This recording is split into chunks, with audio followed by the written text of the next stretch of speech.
اعوذ باللہ من الشیطان الرجیم بسم اللہ الرحمن الرحیم الحمد للہ رب العالمین الرحمن الرحیم اللہم صلی علی محمد وعلی آل محمد رب اشرح لی صدری ویسر لی امری واحلل عقدۃ من لسانی یفقہوا قولی۔ السلام علیکم ورحمۃ اللہ وبرکاتہ۔ الحمدللہ لاسٹ ٹائم ہم لوگوں نے سورہ نساء کی آیت نمبر 170 تک ترجمہ اور تفسیر کیا تھا۔ الحمدللہ آج ہم آیت نمبر 171 سے ترجمہ اور تفسیر کریں گے۔ الحمدللہ آیت نمبر 171 کا ترجمہ ہے، اے اہل کتاب اپنے دین کے بارے میں حد سے نہ گزر جاؤ اور اللہ پر باخبر حق کے اور کچھ نہ کہو۔ مسیح عیسیٰ بن مریم علیہ السلام تو صرف اللہ تعالیٰ کے رسول اور اس کے کلمہ کن سے پیدا شدہ ہیں، جسے مریم علیہ السلام کی طرف ڈال دیا تھا، اور اس کے پاس کی روح ہیں۔ اس لیے تم اللہ کو اور اس کے سب رسولوں کو مانو اور نہ کہو کہ اللہ تین ہے۔ اس سے باز آ جاؤ کہ تمہارے لیے بہتری ہے۔ اللہ عبادت کے لائق تو صرف ایک ہی ہے، اور وہ اس سے پاک ہے کہ اس کی اولاد ہو۔ اسی کے لیے ہے جو کچھ آسمانوں میں ہے اور جو کچھ زمین میں ہے، اور اللہ کافی ہے کام بنانے والا۔ بڑی امپورٹنٹ آیت ہے، ٹھیک ہے۔ اور اس میں اللہ تعالیٰ نے کیا فرمایا؟ اہل کتاب اپنے دین کے بارے میں حد سے نہ گزر جاؤ۔ دیکھیں، غلو کرنا، غلو کا مطلب کیا ہوتا ہے؟ کسی چیز کو اس کی حد سے بڑھا دینا۔ لا تغلو فی دینکم، ٹھیک ہے نا۔ غلو کا مطلب ہے کسی چیز کو اس کی حد سے بڑھا دینا۔ جیسے عیسائیوں نے حضرت عیسیٰ علیہ السلام اور ان کی والدہ کو کیا کیا؟ ان کے بارے میں یہ عقیدہ رکھا، انہیں رسالت اور بندگی کے مقام سے ہٹا کر جو ہے وہ الوحیت کے مقام پر فائز کر دیا، اور اللہ کی طرح ان کو جو ہے حرام اور حلال کے اختیار سے بھی نواز دیا، جیسا کہ اللہ تعالیٰ نے فرمایا سورہ توبہ میں ہے کہ انہوں نے اپنے علماء اور درویشوں کو اللہ کے سوا رب بنا لیا۔ یہ رب بنانا حدیث کے مطابق ان کے حلال کیے کو حلال اور حرام کیے کو حرام سمجھنا تھا، یعنی کہ یہ اپنے علماء کو اور اپنے درویشوں کو یہ پورا جو ہے سمجھتے تھے کہ یہ جو چاہیں حلال کر دیں، جو حرام کر دیں، جو وہ جو بتاتے تھے علماء اسی کو وہ حلال کر لیتے تھے، اور جو جس کو حرام کرتے تھے اسی کو حرام کر دیتے تھے۔ تو یہ حق تو صرف اللہ کو حاصل ہے کہ وہ حلال کرے اور حرام کرے، لیکن اہل کتاب نے یہ حق جو ہے اپنے علماء وغیرہ کو دے دیا ہوا تھا۔ تو اللہ تعالیٰ نے اس آیت میں اہل کتاب کو دین میں غلو کرنے سے منع فرمایا، اور نبی صلی اللہ علیہ وسلم نے بھی عیسائیوں کے اس غلو کے پیش نظر اپنی امت کو ڈرایا تھا۔ صحیح بخاری اور مسند احمد میں یہ حدیث موجود ہے کہ نبی صلی اللہ علیہ وسلم نے فرمایا کہ تم مجھے اس طرح حد سے نہ بڑھا دینا جس طرح عیسائیوں نے عیسیٰ ابن مریم کو حد سے بڑھا دیا تھا۔ میں صرف اللہ کا بندہ ہوں، تم مجھے اللہ کا بندہ اور اس کا رسول ہی کہنا۔ یہ نبی صلی اللہ علیہ وسلم کی میں حدیث آپ کو بتا رہی ہوں۔ لیکن افسوس ہے امت محمدیہ اس کے باوجود بھی اس غلو سے محفوظ نہیں رہ سکی، یعنی حد سے بڑھ جانے میں اس نے سب کے ریکارڈ توڑ دیے، عیسائیوں کے بھی، جس میں عیسائی مبتلا ہوئے، اور امت محمدیہ نے بھی اپنے پیغمبر کو، بلکہ صرف نبی صلی اللہ علیہ وسلم کو نہیں بلکہ نیک ولیوں، نیک بزرگوں، نیک بندوں کو بھی اللہ کی صفات میں جو ہے وہ شامل کر دیا، جو دراصل عیسائیوں کا وتیرہ تھا، یہودیوں کا وتیرہ تھا، اس کو آج امت مسلمہ نے بھی اسی معاملے میں جو ہے وہ کر دیا۔ فَإِنَّا لِلَّهِ وَإِنَّا إِلَيْهِ راجعون۔ نبی صلی اللہ علیہ وسلم نے سچ فرمایا تھا، آپ صلی اللہ علیہ وسلم نے فرمایا تھا کہ تم یہود و نصارہ کی اس طرح سے پیروی کرو گے جس طرح ایک پیر کے، یعنی کہ ایک جوتے کا جوڑا ہوتا ہے نا، ان کے قدم با قدم اس طرح سے چلو گے، اور اس طرح یہ حدیث آگے تک آتی ہے کہ اگر وہ کسی سانپ کے بل میں ہاتھ ڈالیں گے تو تم بھی کسی سانپ کے بل میں ہاتھ ڈالو گے۔ یہاں تک کہ ان کی یہ حدیث یہاں تک جاتی ہے کہ مجھے کہتے ہوئے بھی میرے رونگٹے کھڑے ہو رہے ہیں کہ نبی صلی اللہ علیہ وسلم نے فرمایا کہ وہ اگر ان میں سے اہل کتاب میں سے کوئی بیٹا اٹھ کے اپنی سگی ماں سے زنا کرے گا تو تم میں سے بھی، یعنی امت مسلمہ سے بھی کوئی بدبخت اٹھے گا اور اپنی سگی ماں سے زنا کرے گا، اور یہ بھی ہو چکا ہے۔ یہ ٹی وی کے اوپر میں بہت کچھ عرصہ، 1 سال پہلے یہ بھی دیکھ چکی ہوں، اور عرب میں بھی ہو چکا ہے اور عجم میں بھی ہو چکا ہے۔ میں خود ان چیزوں کی جو ہے ایک چیز کی تو میں گواہ ہوں کہ باپ سوری باپ نے بیٹی کے ساتھ تو جو ریپ کیا سو کیا، بیٹے نے ماں کے ساتھ بھی کیا، یعنی کہ یہ حدیث بھی ہو بہو پوری ہو گئی. یا اللہ ہم پر رحم فرما. تو اللہ تعالیٰ نے اسی آیت میں کہہ دیا کہ حضرت ابن مریم جو تھے وہ اللہ تعالیٰ کے رسول ہیں اور ان کے کلمہ کن سے پیدا شدہ ہیں، جیسے مریم علیہ السلام کی طرف ڈال دیا گیا جسے. اچھا، کلمت اللہ کا مطلب یہ ہے کہ لفظ کن سے باپ کے بغیر حضرت عیسیٰ کی تخلیق ہوئی.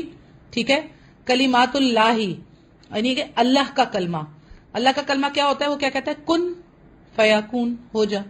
تو یہ لفظ حضرت جبرائیل امین جو ہیں وہ لے کر گئے حضرت بی بی مریم کے پاس، اور نفخہ پھونک ماری حضرت جبرائیل علیہ السلام نے اللہ کے حکم سے حضرت بی بی مریم کے گریبان کے پاس جا کر، جس پہ وہ ڈر گئی اور کہا کہ میں پناہ مانگتی ہوں اللہ کی، تجھ سے تو کون ہے؟ تو اس پر حضرت جبرائیل امین نے کہا کہ میں اللہ کا رسول ہوں، مجھ سے ڈرنے کی ضرورت نہیں اور یہ کام ہوگا. تو انہوں نے کہا مجھے تو کسی نے چھوا تک نہیں، مجھے کیسے بیٹا ہوگا؟ تو حضرت جبرائیل امین نے کہا کیا اللہ تعالیٰ اس چیز سے قاصر ہے؟ اور پھر انہوں نے جا کر ان کے گریبان کے پاس پھونک ماری، جس سے اللہ تعالیٰ نے باپ کے نطفے کے قائم مقام کر دیا اس پھونک کو. آپ دیکھیں اللہ کا کام کہ وہ باپ کے نطفے کی طرح سے حضرت بی بی مریم کے لیے ہو گیا. ایک پھونک جو ہے وہ باپ کے نطفے کے برابر ہو گئی. یوں عیسیٰ علیہ السلام جو ہے اللہ کا کلمہ بھی ہے، جو فرشتے حضرت جبرائیل امین نے حضرت مریم علیہ السلام کی طرف ڈالا، اور اس کی وہ روح ہے جسے لے کر حضرت جبرائیل امین جو ہے مریم علیہ السلام کی طرف بھیجے گئے تھے. تو یہ تھا کہ جو اس کا معاملہ کہ حضرت بی بی مریم کی طرف ڈال دیا اور اس کے پاس کی روح ہے، اس لیے تم اللہ اور اس کے رسولوں کو سب کو مانو. یعنی کہ اللہ تعالیٰ، اس کے بعد اللہ تعالیٰ کہہ رہے ہیں کہ یہ مت کہو اللہ کے رسولوں کو مانو، اور یہ مت کہو کہ اللہ تین ہے، اس سے باز آ جاؤ تو تمہارے لیے یہی بہتر ہے. وہ ایک ہے، واحد ہے، وہ پاک ہے کہ اس کی کوئی اولاد ہو. عیسائیوں کے کئی فرقے ہیں، بعض جو ہے عیسائی حضرت عیسیٰ علیہ السلام کو اللہ مانتے ہیں، بعض اللہ کا شریک مانتے ہیں، اور بعض اللہ کا بیٹا مانتے ہیں. پھر جو اللہ مانتے ہیں وہ کہتے ہیں جی تین خدا ہیں، اور تین خدا کے اندر حضرت عیسیٰ کا پھر تین سے ایک ہونے کے قائل کرتے ہیں کہ اللہ، حضرت عیسیٰ اور جبرائیل امین، روح القدوس. یہ حضرت جبرائیل امین سے تو ویسے ہی ان کو چڑ ہے کہ ہم آگے قرآن میں پڑھیں گے، ان سے تو وہ غصے میں آ جاتے تھے. تو اللہ نے پھر آگے جواب دیا کہ جو جبرائیل کا دشمن وہ میرا دشمن. تو وہ مطلب جو ہے اس طرح سے تین کے ایک، ایک کا تین، یہ سارا گڑبڑ گھوٹالا کرتے رہتے ہیں. تو اللہ تعالیٰ نے کہا باز آ جاؤ، اللہ ایک ہی ہے اور اس کے سوا کوئی نہیں ہے جو معبود کہلائے، جو کریٹر کہلائے. صرف اور صرف اللہ اکیلا ہے، جو کچھ آسمانوں میں زمینوں میں سب اسی کا ہے، اور وہی کام بنانے والا اور وہی بگاڑنے والا ہے.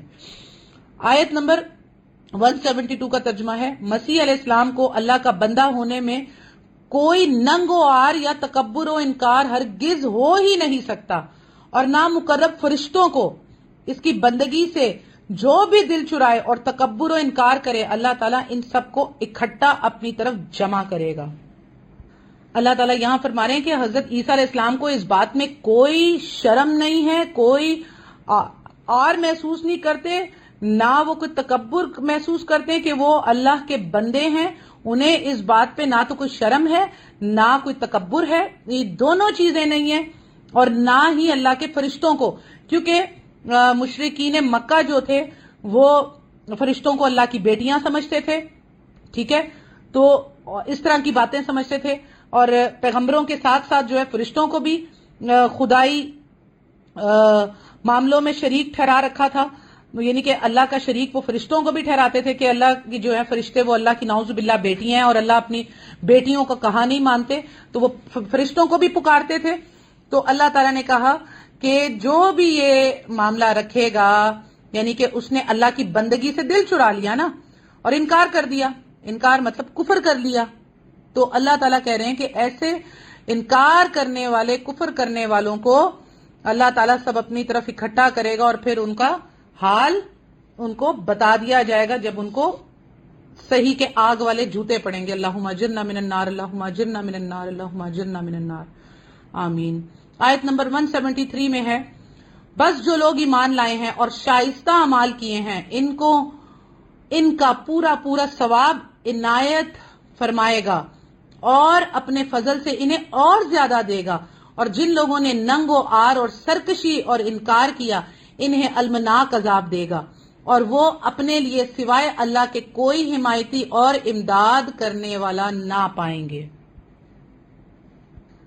لیکن سبحان اللہ، اللہ سبحانہ تعالیٰ نے فرمایا کہ بس جو لوگ ایمان لائے اور شائستہ اعمال کیے ان کو پورا پورا ثواب عنایت فرمائے گا اور اپنے فضل سے انہیں اور زیادہ دے گا۔ آپ کو پتہ ہے اس سے کیا مراد لیا جاتا ہے؟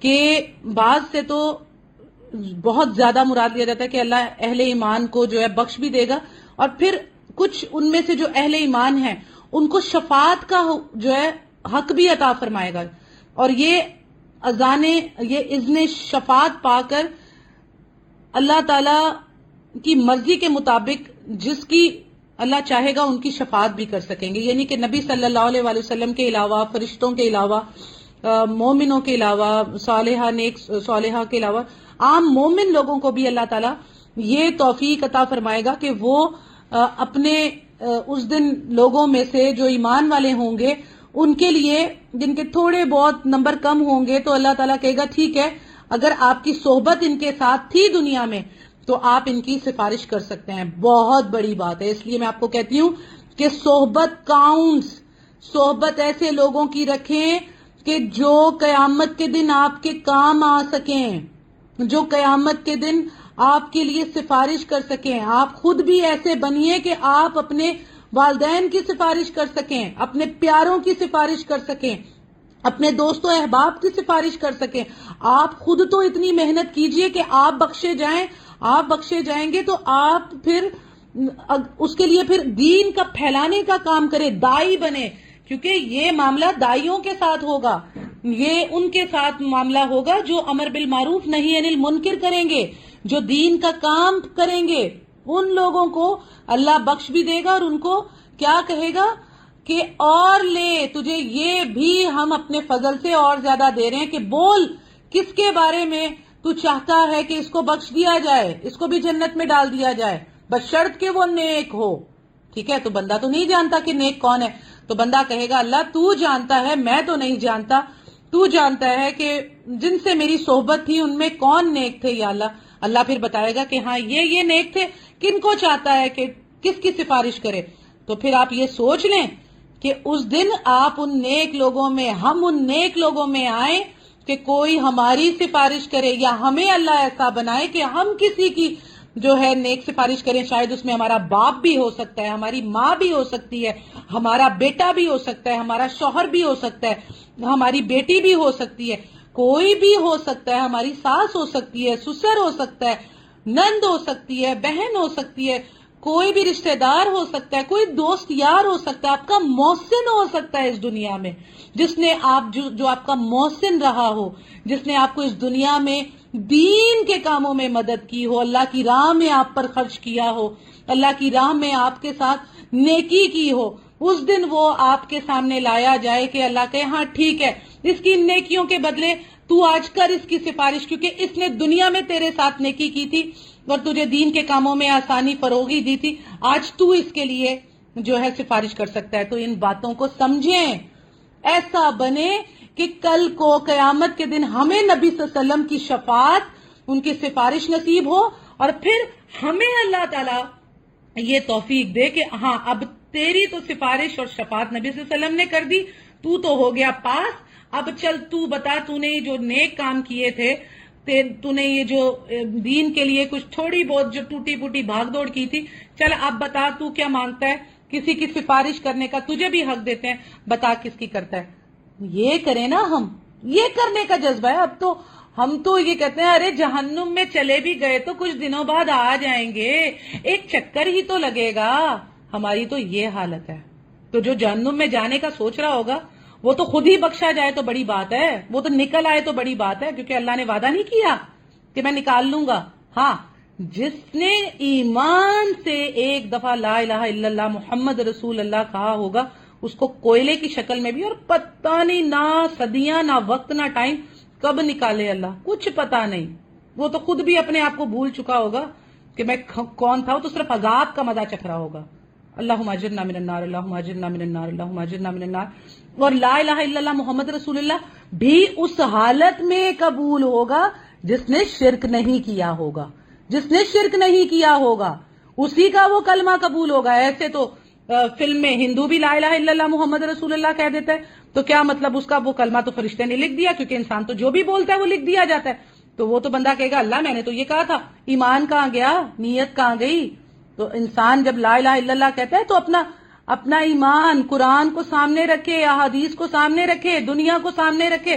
دنیا جو کر رہی ہے وہ ایمان نہیں ہے. آپ کا قرآن کیا کہہ رہا ہے، آپ کی حدیث کیا کہہ رہی ہے، وہ ایمان ہے. اس کے مطابق لا الہ الا اللہ محمد رسول اللہ قبول ہوگا، اس کے علاوہ نہیں. اور جہنم میں سے بھی وہی نکلیں گے جن کی نیت عمل دونوں ہوں گے لا الہ الا اللہ پہ، وہ نکلے گا. ایسے نہیں کوئی نکل آئے گا خالی لا الہ الا اللہ کسی نے کہہ دیا تو وہ جہنم میں سے نکل آئے گا. آیت نمبر 173 کا ترجمہ ہے، نہیں 174 کا. اے لوگوں، تمہارے پاس تمہارے رب کی طرف سے سند اور دلیل آ پہنچی اور ہم نے تمہاری جانب واضح اور صاف نور اتار دیا ہے. اللہ تعالیٰ لوگوں کو فرما رہے ہیں. اب دیکھیں یہاں پر یا ایھا الناس ہے، یا ایھا الناس قد جاءکم برہان من ربکم وانزلنا علیکم نورا مبینا. ٹھیک ہے نا، کہ لوگوں، تمام لوگوں سے، جیسے کہ نبی صلی اللہ علیہ وسلم رحمت العالمین ہے، یہ قرآن نبی صلی اللہ علیہ وسلم کی طرف اتارا گیا تمام انسانوں کے لیے، خالی مسلمانوں کے لیے نہیں، کہ تمہارے پاس تمہارے رب کی طرف سے سند یعنی یہ قرآن آ چکا ہے. اب اس کی ساتھ اس کے ذریعے سے تمہاری جانب سے واضح نور اتار دیا گیا. کیا ہمارے بعض مسلک کیا کہتے ہیں، دیکھو یہاں نبی صلی اللہ علیہ وسلم کو نور کہا ہے، دیکھو نور تھے، وہ انسان نہیں تھے. جبکہ اللہ تعالیٰ کہہ رہے ہیں ہم نے تمہاری جانب واضح اور صاف نور اتار دیا ہے، یعنی اس کتاب کو اتار دیا ہے. ٹھیک ہے، اس سے مراد قرآن کریم ہے جو کفر و شرک کی تاریکیوں میں ہدایت کا نور ہے، ضلالت کی پگڈنڈیوں میں صراط مستقیم اور حبل اللہ یعنی اللہ کی رسی ہے. بس اس کے مطابق ایمان لانے والے اللہ کے فضل اور اس کی رحمت کے مستحق ہوں گے. اس سے الٹا معاملہ لے لیا، لو جی نبی صلی اللہ علیہ وسلم کو نور بنا دیا. یہاں سے اللہ کہہ رہے ہیں آپ کی رب کی طرف سے سند اور دلیل آ پہنچی. اس آیت کے اندر ہی کہا جا رہا ہے، بات واضح ہو گئی کہ سند اور دلیل کیا ہوتی ہے، سند کیا ہوتی ہے. اللہ کی طرف سے دلیل اور سند کتاب ہوتی ہے، کیونکہ اللہ تعالیٰ نے سب سے پہلے قلم کو پیدا کیا. یہ کہتے ہیں نبی صلی اللہ علیہ وسلم کو پیدا کیا، کچھ نہیں پیدا کیا تھا، نبی صلی اللہ علیہ وسلم کو پیدا کیا. آپ جب مستند حدیث پڑھتے ہیں حضرت ابن عباس سے مروی ہے کہ سب سے پہلے اللہ تعالیٰ نے قلم پیدا کیا اور کہا لکھ، اور اس نے سب کچھ لکھ دیا، یہاں تک کہ کون جنت میں کون جہنم میں.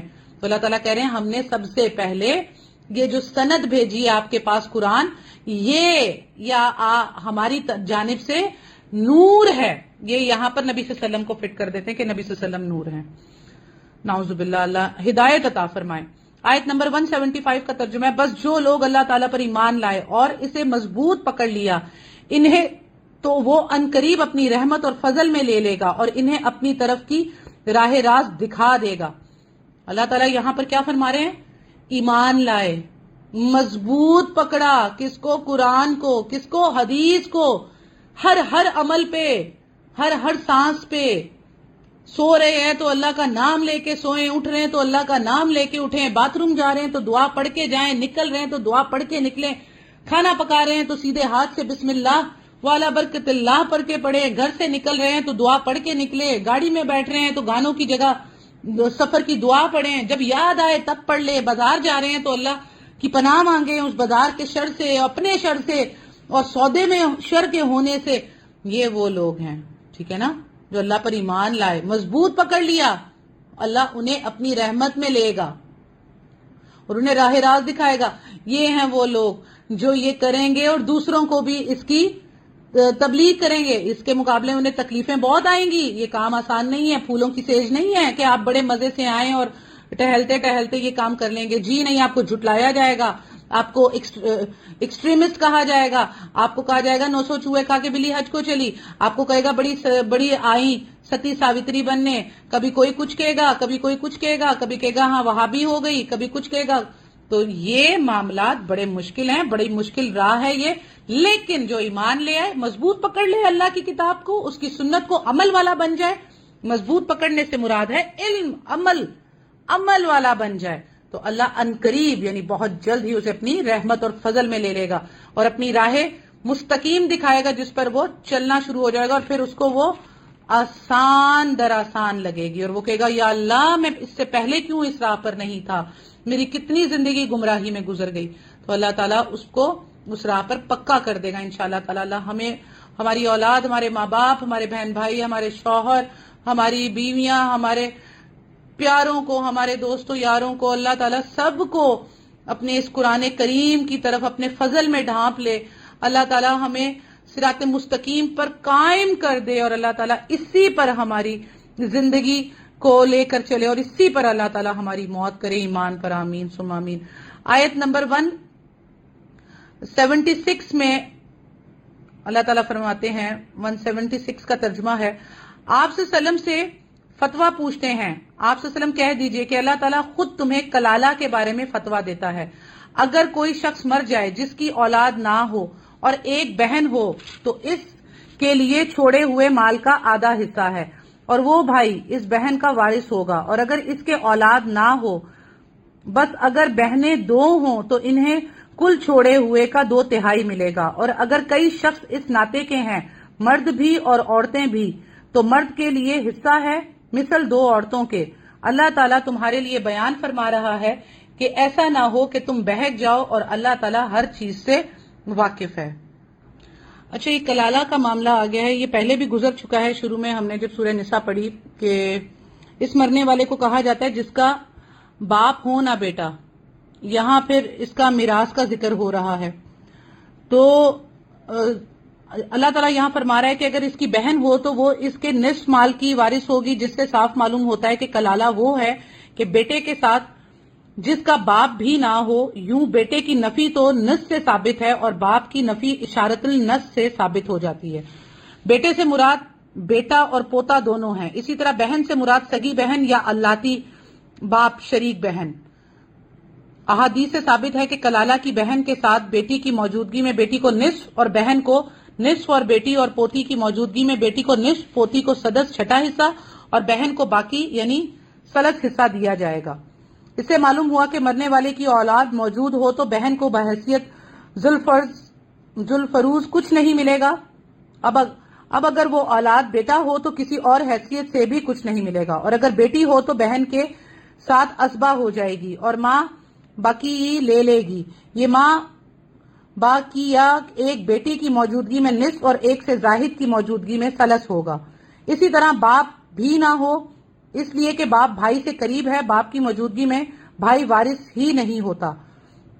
اگر کلالہ عورت کا خامند یا کوئی ماں جایا بھائی ہوگا تو ان کا حصہ نکالنے کے بعد باقی مال کا وارث بھائی قرار پائے گا. یہی حکم 2 سے زائد بہنوں کی صورت میں بھی ہوگا. گویا مطلب یہ ہوا کہ کلالہ شخص کی 2 یا 2 سے زائد بہنیں ہوں تو انہیں کل مال کا 2/3 حصہ ملے گا. یعنی کلالہ کے وارث کی یعنی کلالہ کی جو وارث مخلوط مرد اور عورت دونوں ہوں تو پھر ایک مرد 2 عورت کے برابر کے اصول پر ورثے کی تقسیم ہوگی. یہ ہم پہلے بھی ذکر کر چکے ہیں. اس کے بارے میں نے پھر بھی بتا دیا تھا کہ اگر کوئی ایسے سوال آئیں کسی کا حصے کے معاملے میں، کیونکہ اس طرح آپ لوگوں کو اس میں سمجھ نہیں آئے گا. میں خود بھی گھوم جاتی ہوں، اور کیونکہ حساب ذرا عورتوں کا تھوڑا کمزور ہوتا ہے، اس لیے اللہ تعالیٰ نے کہا کہ گواہی کے وقت بھی ایک کی جگہ 2 عورتیں ہوں گی، ایک بھول جائے تو دوسری یاد دلا دے. تو میتھمیٹکس تو میرا اسکول میں بھی بہت، میں اکثر کلاس سے جو واش روم یا پانی پینے چلی جاتی تھی، میتھمیٹکس سے بہت ڈر لگتا تھا. تو یہ حساب کتاب ذرا کچھ ایسا ہی ہے، بڑا گھڑبڑ گھوٹالہ ہے.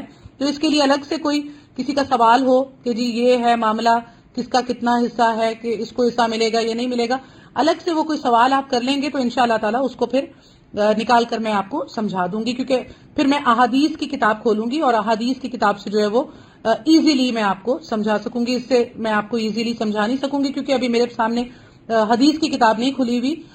جو حدیثیں میرے ذہن میں ہوتی ہیں یا مینشن ہوتی ہیں جن کا نمبر، تو وہ میں آپ لوگوں کو بتا دیتی ہوں.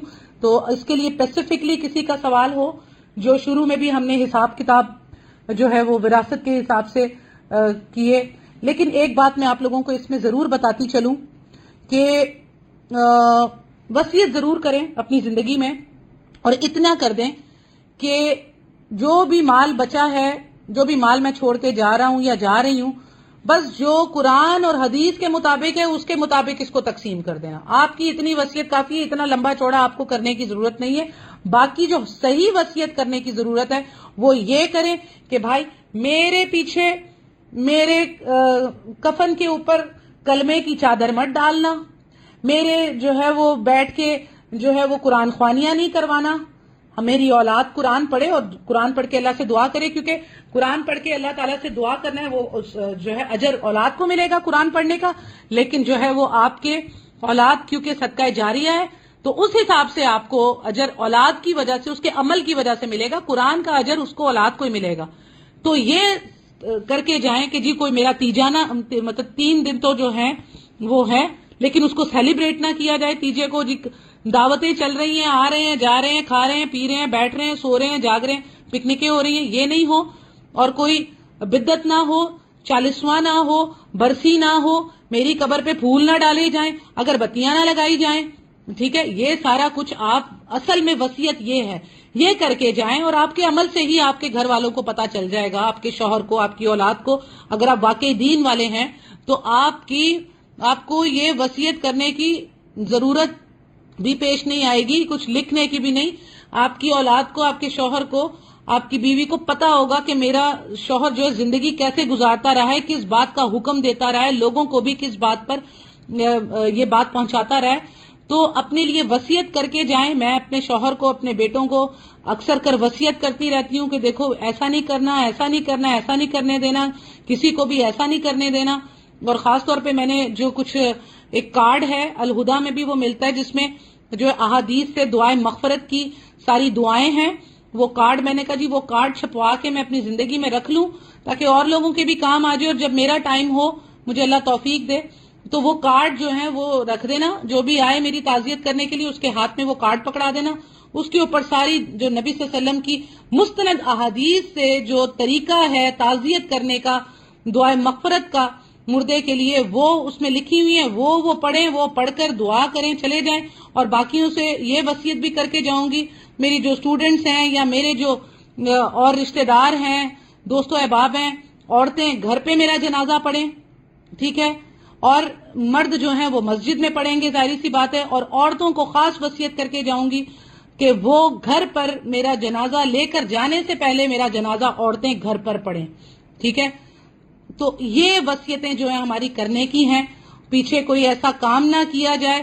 ہاں صدقہ جاریہ کیا جائے میری طرف سے، جو ہے وہ آپ کوئی کنواں کھدوا دیں، کوئی نیک عمل کروا دیں. اور میرا علم میرے لیے سب سے بڑا صدقہ جاریہ ہوگا جو میں اپنی زندگی میں لوگوں تک پہنچاؤں گی. جب تک لوگ اس علم پر عمل کرتے رہیں گے، اس تفسیر کی شکل میں، اس قرآن کو سمجھانے کی شکل میں، جب تک لوگ یہ سنتے رہیں گے، ان کو علم ہوتا رہے گا، مجھے جو ہے وہ اپنے ہی کیے کا بھی ملتا رہے گا. اولاد نیک ہوگی تو وہ اس کا بھی، جو بھی نیک عمل وہ کرتے رہیں گے اس میں مجھے بھی حصہ ملتا رہے گا. اور جو کام میں یہاں پر کر کے گئی ہوں، کیونکہ صدقہ جاریہ 3 ہے: نیک اولاد جو اپنے ماں باپ کے لیے دعا کرے، اور میت کا وہ کام جو دنیا میں اس نے دین کا علم پھیلایا، یا وہ کام جو اس نے دنیا کی انسانوں کے لیے بہبود کا کر دیا، کنواں کھدوا دیا، یہ کر دیا، وہ کر دیا، مسجد بنوا دی، کوئی کھانے کا دسترخوان شروع کروا دیا. تو جب تک وہ قائم رہے گا آپ کو صدقہ جاریہ ملتا رہے گا. تو اپنے لیے ایسی وصیتیں کر کے جائیں، یہ ضروری ہیں. باقی مال شال کی وصیت وہ آپ یہ سیدھا سا ایک لائن میں کہہ دیں جی جو قرآن اور حدیث میں لکھا ہے اس کے مطابق اگر کچھ چھوڑ کے جا ہی رہے ہیں تو وہ چھوڑ کے جائیں. لیکن اصل تو جو مال ہے وہ آپ کا دین کا علم ہے، وہ چھوڑ کے جائیں. جیسے پیغمبروں کی جو میراث تھی وہ ان کا مال ہی ہوتا تھا، ان کا مال کہہ رہی ہوں، ان کا دین، ان کا علم ہی ہوتا تھا جس سے لوگ استفادہ اٹھاتے تھے. تو یہی ہمیں بھی کرنا چاہیے کہ ہم جو ہے وہ جو اللہ نے دیا ہے وہ اپنی اولاد کو دے کر جائیں. اور علم جو ہے اصل ہماری جو ہے ہمارا مال، ہمارا علم ہونا چاہیے جو ہم اپنی اولاد کو بھی دے کے جائیں اور دنیا والوں کو بھی دے کے جائیں. الحمدللہ ثم الحمدللہ. آج ہماری سورہ نساء کمپلیٹ ہو گئی. اس کی کمپلیٹ آیات تھی 176 جو ہم نے آج ماشاءاللہ کمپلیٹ کر لی. الحمدللہ ثم الحمدللہ اللہ تعالیٰ نے توفیق دی، زندگی دی، اور اللہ تعالیٰ اس پورے قرآن کو کمپلیٹ کرنے کی توفیق دے، زندگی عطا کرے ہدایت کے ساتھ. انشاءاللہ تعالیٰ ہم جو ہے وہ اب سورہ مائدہ سٹارٹ کریں گے انشاءاللہ تعالیٰ.